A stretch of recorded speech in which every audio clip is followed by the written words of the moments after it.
دیت کی ادائیگی کے بعد عبدالرحیم کی رہائی ممکن ہو گئی۔ سعودیہ میں قید بھارتی شہری کے اہل خانہ خوشی سے نہال۔ کس جرم کی سزا ملی تھی؟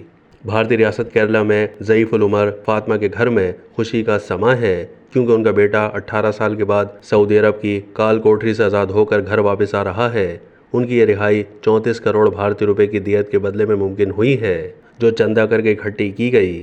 عدالت نے حکم دیا تھا کہ رقم کی ادائیگی نہ ہونے پر عبدالرحیم کو پھانسی کی سزا دے دی جائے گی۔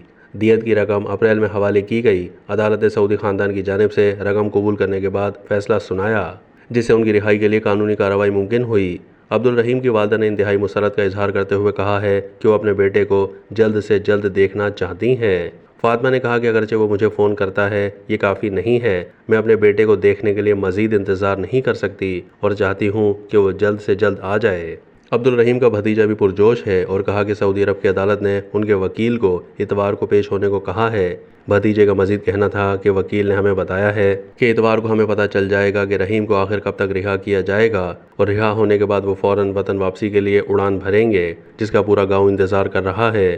ان کا مزید کہنا تھا کہ عدالت سے رہائی کا حکم ملنے کے بعد ہر منٹ گھنٹے جتنا طویل لگ رہا ہے۔ معاملہ کچھ یوں ہے کہ کوزی کوڈ کے 41 سالہ رہائشی عبدالرحیم سن 2006 میں ہاؤس ڈرائیونگ ویزے پر ریاض پہنچے تھے، جہاں ڈرائیونگ کے علاوہ انہیں ایک معذور بچے کی دیکھ بھال کی نوکری ملی۔ عبدالرحیم کا کام لڑکے کی دیکھ بھال کرنا اور اسے جہاں بھی جانے کی خواہش ہو اسے گاڑی سے لے جانا تھا، لیکن رحیم نے غلطی سے لڑکے کی گردن سے منسلک طبی آلے کو نیچے گرا دیا تھا، جس سے کہ اسے سانس لینے میں مدد ملتی تھی۔ اس کی وجہ سے لڑکا بے ہوش ہو کر مر گیا۔ اس واقعے کے بعد الزام ثابت ہونے پر ایک سعودی عدالت نے عبدالرحیم کو 2012 میں سزائے موت سنا دی تھی اور وہ گزشتہ 18 سال سے جیل میں قید ہیں۔ عبدالرحیم کی سزائے موت کے خلاف بے دروے اپیلیں دائر ہوتی رہیں، لیکن ٹرائل کورٹ نے ہر بار یعنی 2012، 2017 اور 2022 میں سزا کو برقرار رکھا۔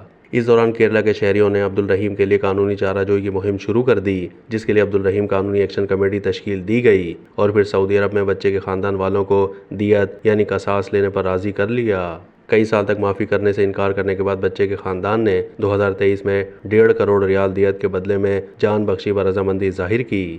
یہ رقم بھارتی کرنسی میں 34 کروڑ جبکہ پاکستانی کرنسی میں 113 کروڑ روپے بنتی ہے۔ چنانچہ سال 2021 قائم کردہ عبدالرحیم قانونی ایکشن کمیٹی نے اس مقصد کے لیے چندہ اکٹھا کیا، جس میں ہندو، مسلمان اور بی جے پی سمیت تمام سیاسی جماعتوں کے ارکان نے بھرپور حصہ ڈالا۔